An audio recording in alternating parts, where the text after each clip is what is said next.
Every investor starts with a decision. Stay where you are or level up. This is where fear turns into focus, where knowledge becomes action, and where real estate becomes the path to real wealth. Welcome to the Professionalist Real Estate Investing Podcast with your host, Tony Jacobs. Real stories, real strategies, real investing. Invest like a professional, profit like a master.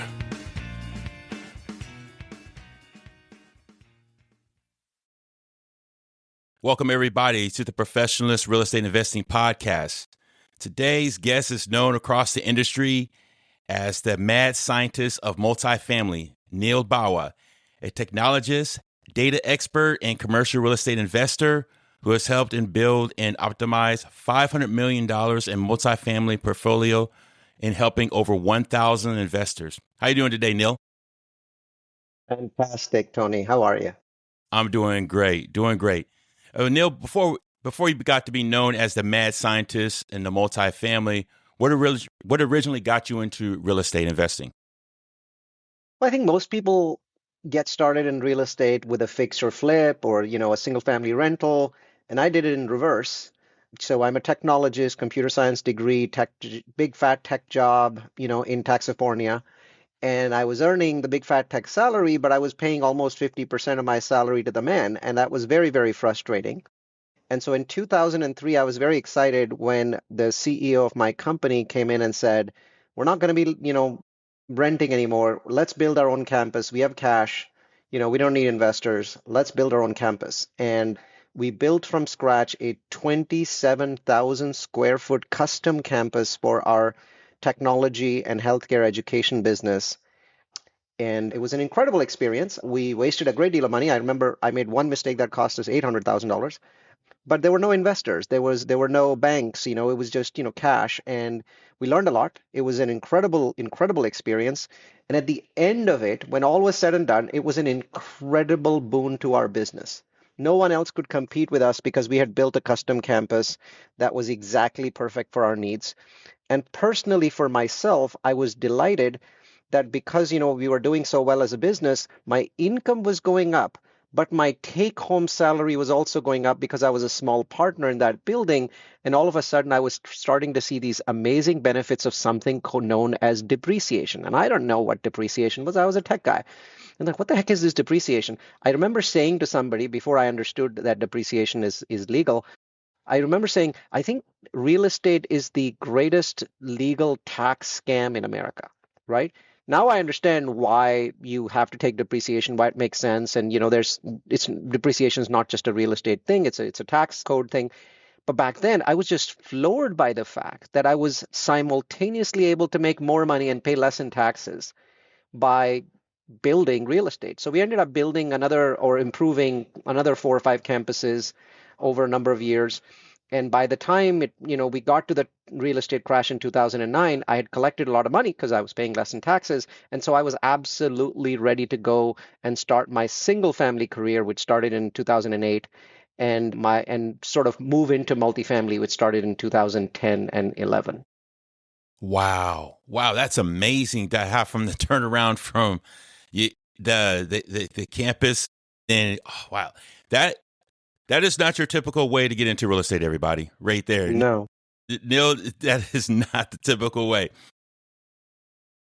I like, too, that you, like, even the mistake, the $800,000 mistake, you didn't stop there. You kept on going because you could have been, Absolutely. you could have been depressed. You could have been like, you know what, this is not for me, but you kept on going. Well, many investors. I think that the way I saw it was even with the $800,000, right? Because we weren't paying interest, we weren't paying investors. We still ended up, under budget, and we still ended up with an incredible advantage. And the bottom line is mistakes will happen. I still make mistakes. I've been in real estate now for almost 2 decades. I still make mistakes. So I think if mistakes were going to stop you, that's you saying experience has no value. Experience is mostly based around mistakes. We tend to have a very, very good memory of our mistakes and a very, very poor memory, when we do well, right? So we tend to remember our mistakes. So actually, it's important to make them, and it's nice to make them when no investors are involved. Very true. I love the way you said that right there and you presented it. Well, dealing with the multifamily sector that you're in, how do you collect and analyze market data before choosing a city or property? Because I know that's very So key when it comes into it. yes.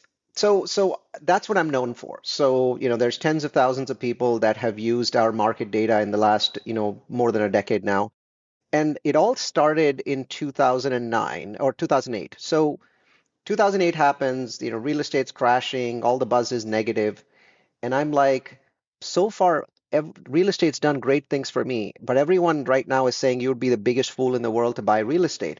Is that really data driven? So as a data scientist or an amateur data scientist, I should say, I'm data driven. I said, okay, let's gather data and make sure that these people are right, and this is indeed the worst time ever to buy real estate. So what I did was I started to use Write Code and Spider, Zillow and Trulia and Redfin and sites like that, Bureau of Labor Statistics website, and I put them into a statistical analysis software and basically asked the software for correlations between real estate profit and what was happening in the industry at that point of time. And immediately, it basically indicated that this was the greatest time in 100 years to buy real estate. And I'm like, so how can everyone be wrong? Like all these people know more about real estate than I do. I mean, I know nothing. But when I'm looking at statistical analysis, it's pointing to the exact reverse of what I'm hearing in every water cooler conversation and every party. And so I basically had to make a leap of faith and say, you know, I think it's because of emotion. Emotion is what driving people the wrong way. Let's stick with data. So what I did was I started to use the data and I started to look at and said, at different points in the real estate cycle, different things matter the most. Like today, what matters the most in between profits is supply. Incoming multifamily supply matters the most today. Back then, what mattered the most, and this is all my software, not me, my data basically indicated that what matters the most is how much has each market fallen from peak. Okay, so obviously the peak was 2005. For some markets, it was 2006, and then the drop. We're this most of this is happening in 2009. So I was counting the drop, right? I was basically seeing the peak price versus the drop as a percentage. And so I started ranking markets in the United States. There are 323 metros in the United States, composed of 1,016 cities. And I started to find data on those metros. And for each metro, I tried to figure out what was the peak price, median home price, and what was the price in 2009, and what was the percentage drop. I found that the markets with the biggest percentage drop, surprisingly, were in California, and the market that had dropped the most at that point when I did the analysis in early 2009 was a small market called Madera, California. It's 144 miles from the San Francisco Bay Area in the Central Valley, 20 miles from Fresno. I had never even heard of the word Madera in my life. And I'm like, I need to know everything I can about this market. Obviously, back then, no AI. So I jump in my car, I drive 144 miles, I come out, I get out. And those homes that were basically empty in Madera at that point of time, they were all brand new.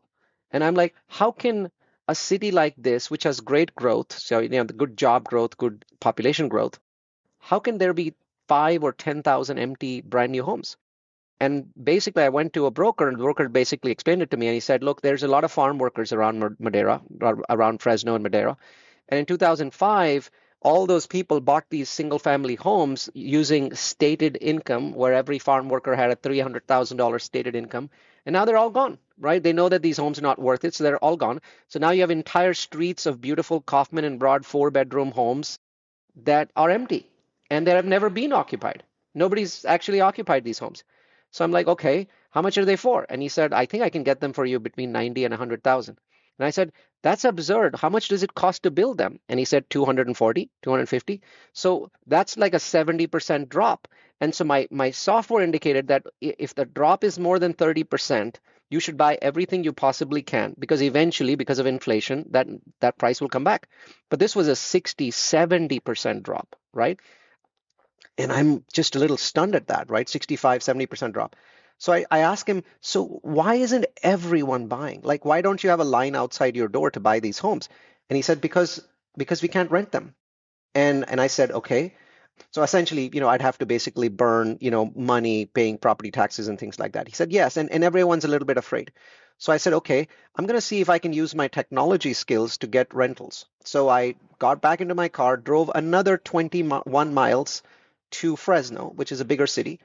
And I went into a broker's office in Fresno and I said, I want you to sell me an older 90s property at a discount. And he said, no, I've got a lot of brand new properties in Fresno. You would be a fool to buy these old properties. I said, no, I want an old one. So he sold me a 1994 built property on Summerfield Lane in Fresno. I paid cash for it, like $105,000. And the next day I called, I already had people, virtual assistants and people in the Ukraine and in Philippines. So I hired a lady in the Philippines as a caller, and I hired a coder in the Ukraine. And I gave him the property, the Summerfield property, and I said, I want 1,000 tenant leads. He said, why do you want 1,000 tenant leads? By the time you get 20 or 30 leads, this property is going to be rented. I said, no, I want 1,000. And he said, okay, it's going to cost you, 5 or 10 grand, but I can get it. I can basically hack all of the, rental engines and keep pushing this property up and keep listing it every 5 minutes. I said, okay, go ahead and do it. So the guy charged me a few $1,000s. I got thousands of leads. And I told the lady on the phone, the Philippines lady, I said, when you get a phone call, tell people, oh, this property is rented. But we've got properties in Madera that are absolutely brand new, 21 miles away. And if you go to Madera just to check them out, we will give you a $50 gas or Amazon card. And Smart. so what would happen is most people would think that we were some kind of scam. And so they would hang up the phone on us. But 1 out of 10, 1 out of 20 were like, okay, $50 gas card? Yes. So they would basically go to Madera. And I didn't own the homes. I would basically work with the bank to put them in contract, but and have my down payment, but I wouldn't have the actual closing done yet. And I would basically show these people this property, beautiful 4-bedroom, 5-bedroom, granite countertops, steel appliances, 9-foot ceilings, and my rents were $995, $1,000 for a home that nobody had ever lived in, that I was buying for $100,000. And so every fifth or 10th card, we got a lease. And the moment I got the lease, I would turn around and within 24 hours pay $100,000 cash and buy the property. And then I would repeat the process over and over, buying properties every few weeks until I was out of cash. And I had a lot of cash. So then I started buying for my sister-in-law, then for my mother-in-law. Just kept going because, I mean, how do you beat $1,000 in rent for $100,000 investment, right?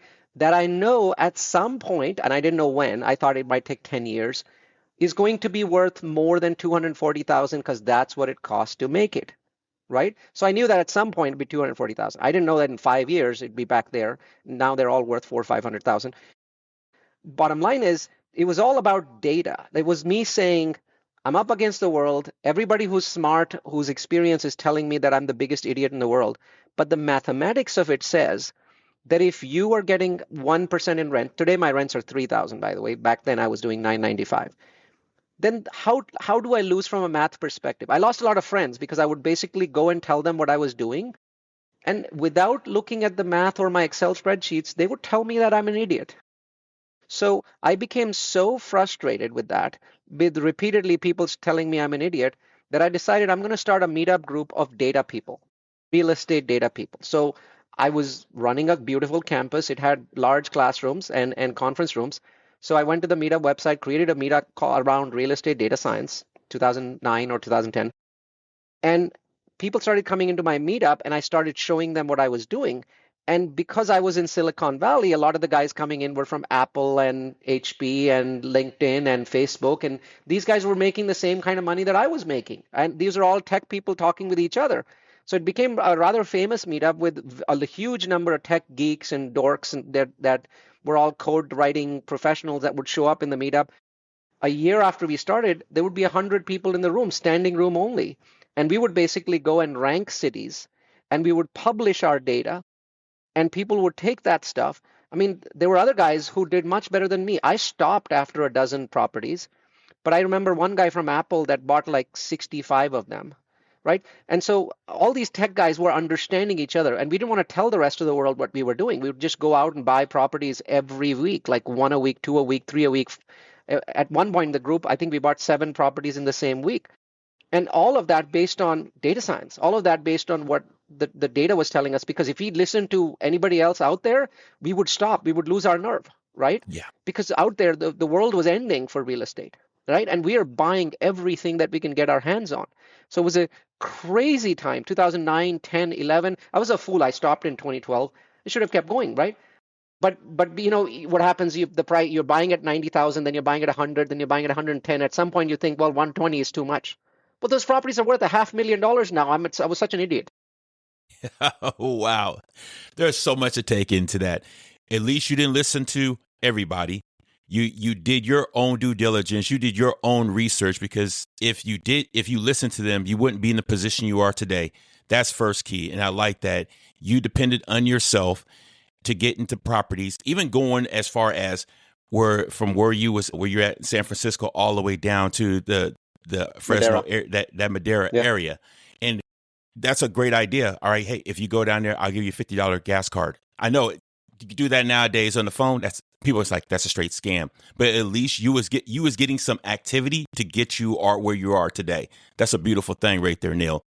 So we had to do lots of things. We had to build websites with the homes to convince people that we were real. We had to send them, like once we got the first property, we would send like the actual claim deed of that property to people saying, no, no, no, we're not scamming you, right? Here's a claim deed of the property. We actually own this property, and this one's rented, and you're going to go see another one. I mean, we weren't doing anything shady, but mm-mm. people thought we were doing things that were shady.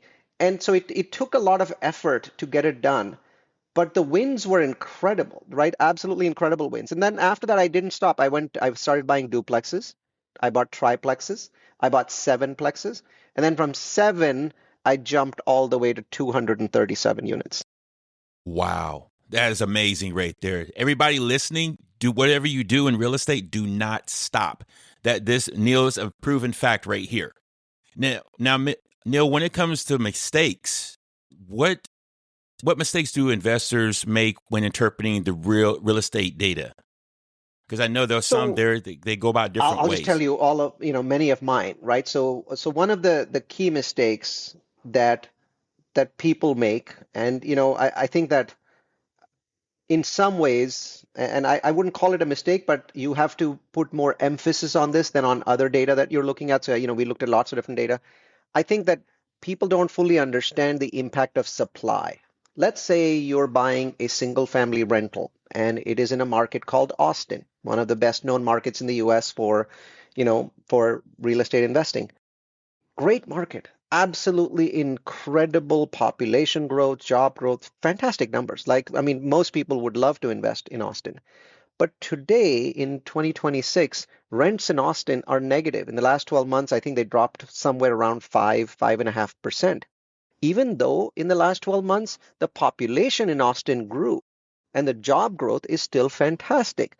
The salaries are still very good.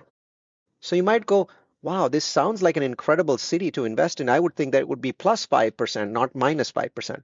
Well, the only reason, the only challenge in Austin right now, it's a huge challenge, is supply, incoming supply. So even a single family property can suffer. I told you the good things about my Madera properties, them being rented at 3,000, but I can tell you a lot of supply came into Fresno in the last 24 months. And one of the properties that I had for $29.95, we just rented it for $26.95. That's a 10% drop on one property, right?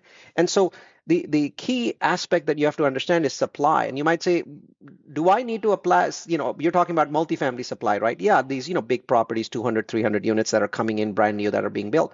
And I'm like, well, yeah, but I have a single family property. Why would I care? There is only one rental market in the United States. There isn't a single family rental market and a multifamily rental market. That is a very common misconception. That is a very common mistake. There are only tiers: Class C multifamily, Class B multifamily, Class A multifamily, and single family. Single family is the top tier of the rental market in the United States. Therefore, single family doesn't get affected if Class C is doing poorly for whatever reason. But if it's If Class A is doing poorly and single family is $200 or $300, $400, $500 above Class A multifamily. Class A means brand new multifamily, right? Very nice looking, sexy, infinity pools and gyms and all those kinds of things, amenitized. Well, here's what happens. So you're $500 above, Class A multifamily. Now, when Class A multifamily comes in a time of supply, they give you 2 months off, 2 months for free. So you get a year, but you're only paying rents for 10 months. Well, isn't that almost a 17% discount, right? Now, that Class A property is not $500 cheaper than your single family home. It's almost $900 to $100 to $1,000 cheaper.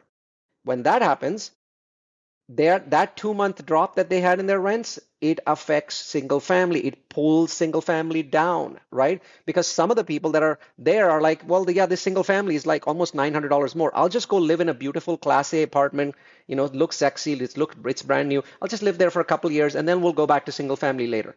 And that pulls single family prices down. So the biggest mistake that single family investors make is they think that they're part of a single family rental market. They're not. They're part of a rental market.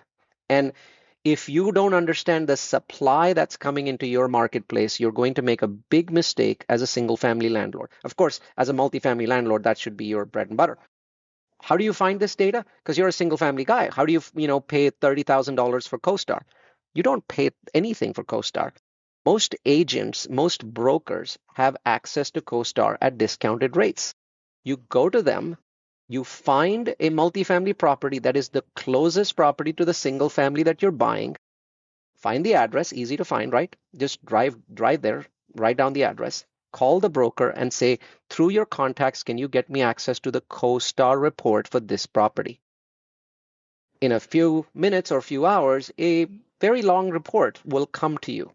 Ignore most of the report because it's very technical and you're not going to figure it out.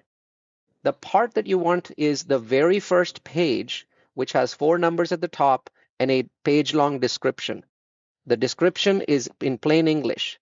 It basically will tell you if this market is getting hit really bad with supply. It'll tell you if rents are negative. It'll tell you what's happening. If rents are negative in that market, you're single family, you're not going to raise rents. It's just impossible. I've never seen it happen anywhere, right? So bottom line is that one page of the CoStar report that gives you the 4 numbers at the top and a description is all that you need. And you should never pay $1 for it. Stay with us. We'll be right back. Looking to buy, sell, or invest in real estate? Let's make it happen together. Are you ready to find your dream home, sell your property for top dollar, or take your first step into real estate investing? Tony Jacobs, a dedicated real estate professional with eXp Realty in Northern California, specializes in helping individuals and families achieve their real estate goals. Whether you're searching for the perfect property, selling your home quickly and efficiently, or building wealth through strategic real estate investments, he is here to guide you every step of the way. With his expertise, market insights, and a tailored approach, he ensures you get the results you deserve. Call today at 530-646-7293 or email me at tjacobsrealestateforyou@gmail.com to schedule your free consultation. Your partner in real estate success, Tony Jacobs. eXp Realty of Northern California Incorporated. DRE number 02110892.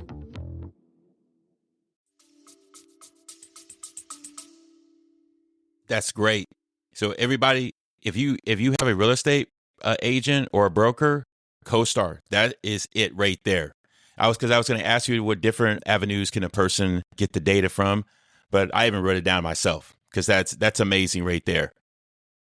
Well, that's one external factor that I can't give you.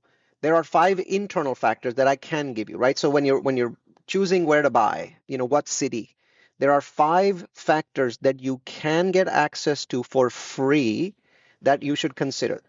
The 5 factors, I call them location magic. The 6th factor is the supply. That is an external factor, and you can use my CoStar hack to get it for free. You can get it from me. I don't have the ability to send you CoStar data, but then any broker does because most brokers have access to it. The 5 internal factors are population growth, job growth, income growth, home price growth, and crime reduction. Population growth, job growth, income growth, home price growth, and crime reduction. These 5 factors, luckily, the data is available for free. Now, it's painful to find the data. So what we've done is that we've created a course. It is not a course that sells or pitches anything. It's a course that goes through all 5 numbers and tells you what is the right number for each in terms of growth and where to find it. What is the right number, where to find it? It's basically a 1-hour course. It's on our website, multifamilyu.com/club, and it's free. It's forever free. So far, I think about 40, 50,000 people have used this. Some people have even extended it. Some have improved it. Some have written apps on it using AI. And all of those things are pretty cool because I like anybody that takes what I do and extends it, I'm grateful for that. But it's Location Magic has been presented as a course at a dozen conferences in the US. Currently, if you go to udemy.com, udemy.com, and type in my name, you'll notice that there are 15,000 people taking the course. And it has 5-star reviews from more than 1,000 people that have completed it. Because it's just data. There's no pitch. You have to come to me with a subscription that's $100 a month, and then there's a gold subscription, there's a diamond subscription. Nada, there's nothing. We don't have an educational product, right? We want to be the Wikipedia of real estate data, and Wikipedia doesn't charge you anything. So we create the course, and every year, once in a year, we update the course because the numbers that we give you, they only work every year, and each year numbers change. Like COVID obviously messed with the numbers. So every year in January, we update the numbers. You come to our website, and instead of taking the whole course, you just take the Excel spreadsheet, and now you're good for the whole year. And that's free. It's always free. For 10 years, people have been taking that information from us, and they love it. They enjoy it. It's very rational. It's like obviously job growth, population growth, home price growth, income growth, and crime reduction makes sense. I just don't know how much and when. So the course teaches you how to compare any random city in the United States with any other random city in the United States and tells you which one's better for real estate investing. Which one will see faster rent growth? Which one will see faster home price growth? And then there's a second component to it. People they come to our website, they take the Excel spreadsheet, but eventually they get lazy and say, Neil, why don't you just tell us what are the good cities to invest in? So once in a year, in January, we gather all the data together. We look at all 323 metros, and we do a 90-minute presentation. And in that presentation, we discuss over 50 cities in the U.S. for real estate, and we pick our best big city and small city. We've done that now 11 years in a row, and that's our most popular presentation. Usually get 2,000 people signing up every year to watch that presentation. So it's called Real Estate Trends. It's also at multifamilyu.com/club. If you're lazy, watch that presentation. I suggest you don't do that. I suggest you spend the hour, take Location Magic, because I'd much rather, teach you how to do this than show you the results. That's great, Neil. I will definitely have everything that you just mentioned in the show notes. My next question was right there along with you. What would you say is probably like about the 5, or what's the hottest spots for real estate right now? I would say most of the hottest spots right now are in Idaho, in Utah, and in Arkansas. So Arkansas is like Arkansas, right? But Northwest Arkansas is currently the hottest market in the United States. Northwest Arkansas is 500,000 people with small cities like Rogers and Bentonville. Bentonville is where Walmart is headquartered, and they're obviously a big part of the success story. But the biggest part of the success story for Arkansas is not Walmart, it's Waltons. Waltons are the richest family in America, obviously the inheritors of the Walmart fortune. And most of them are in their 60s, 70s, 80s, or 90s. So they're giving their wealth away. And they're giving their wealth away not nationally, but they're investing into their area. 0% bond to build a new airport. They just built one of the best museums in America. It's gorgeous. They're building stadiums. They're paying for nursing programs. They're paying $1 billion to build bike paths. They're spending their fortune on Northwest Arkansas, and it's causing an astonishing effect. In pretty much every number that we see, it's either Northwest Arkansas at the top or Idaho Falls. So, in Idaho, we like Idaho Falls, we like Boise, we love small markets like Logan, Ogden, Salt Lake, Provo, St. George, which is at the southern tip of Utah. These are all incredible markets to invest in right now. And you might say there's so many other markets in the US that people talk about that have job growth and population growth. My feedback is simply this. The biggest thing that's preventing real estate investors from making money today is property taxes and insurance.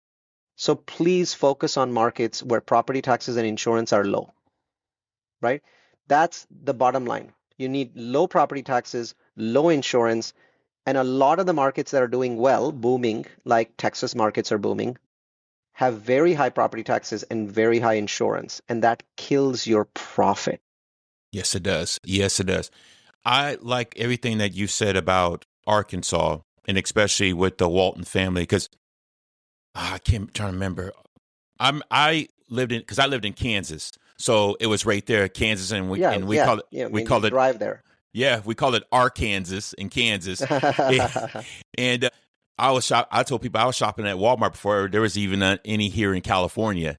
And I always study about the Waltons, and yes, they are very, very wealthy. And I love the fact that, they're getting older in age.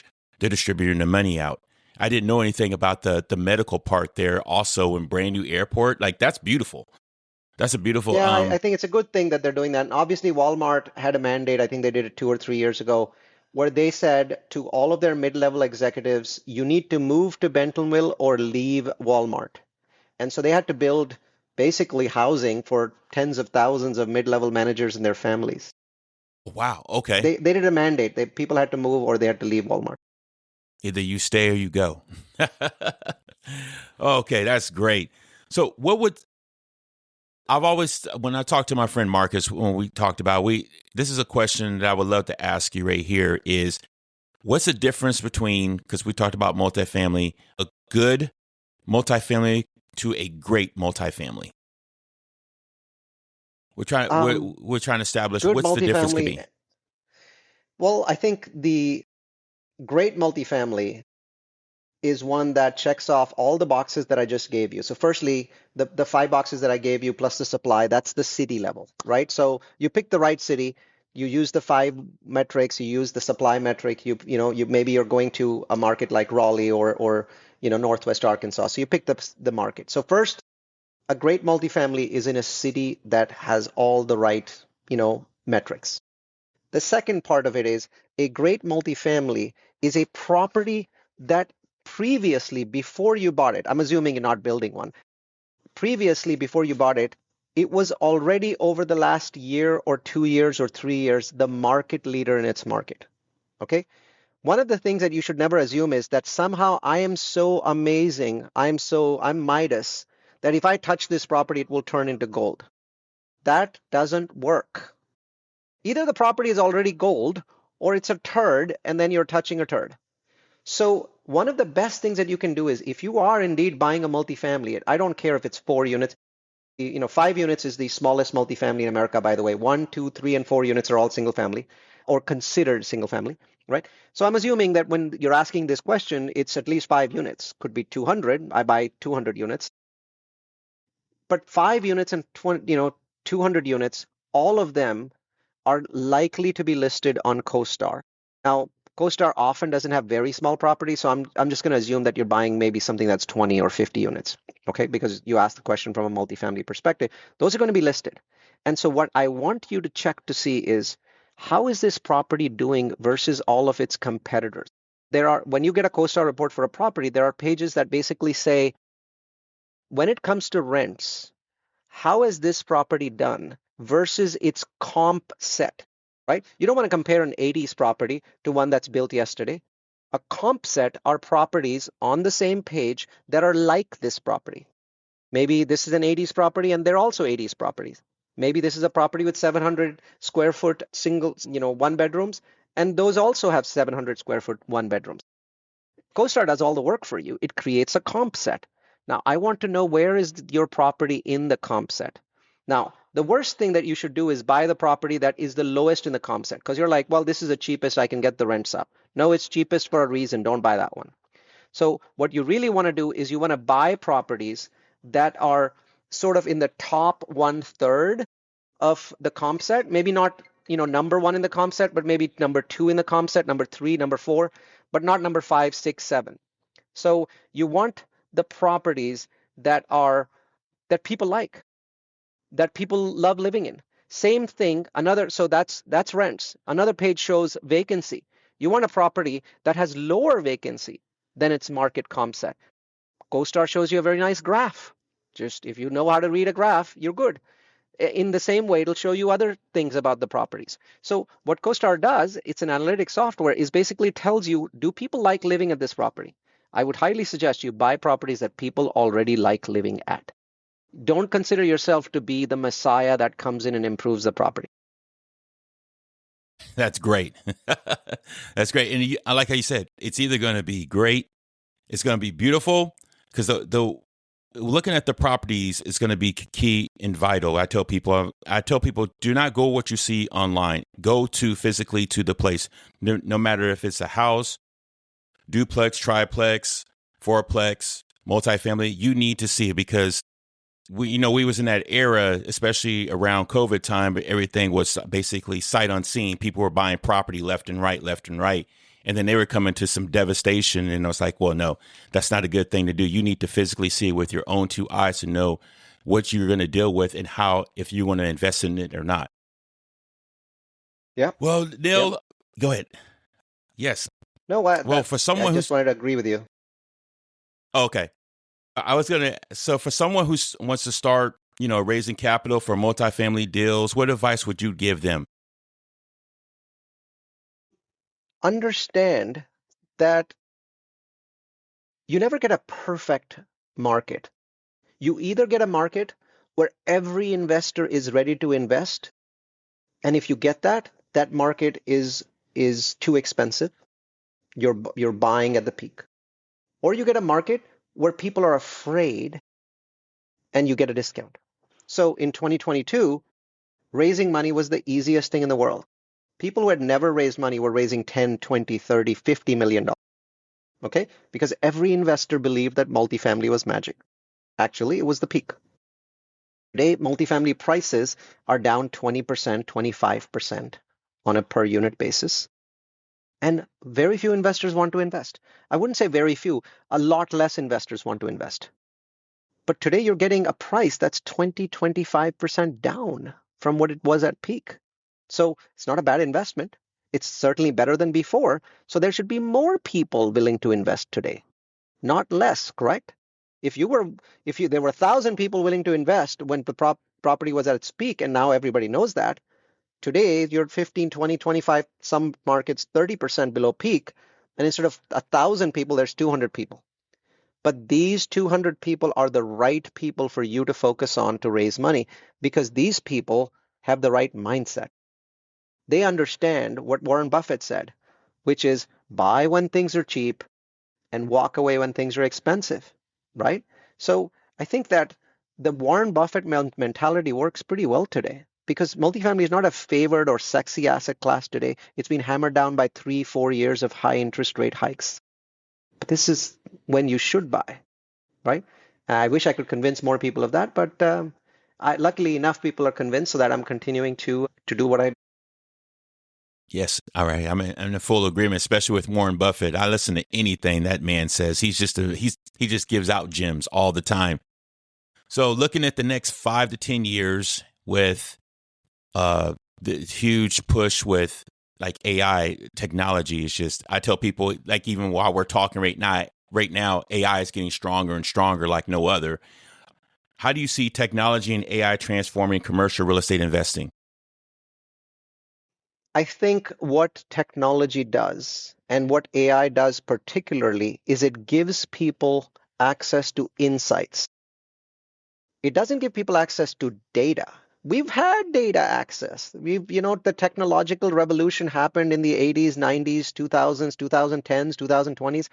So data has been available for a long time.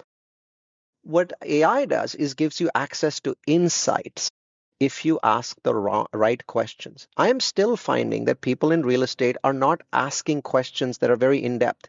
They're asking questions that are really frivolous. What I want is, instead of you asking ChatGPT a question, what are the best cities to invest in, right? People must be asking that. I want you to say, I'm going to turn on deep research. I don't care that it takes 25 minutes, ChatGPT. And I'm going to basically ask some very in-depth questions like, show me the top 5 metrics that I should be using to measure cities today, and rank these metrics and give them different weightages. Why should, job growth be the same as population growth? And then on the basis of that, apply it to 300 metros, create a spreadsheet for me, and give me other metrics that I don't even know about, and then rank these for me.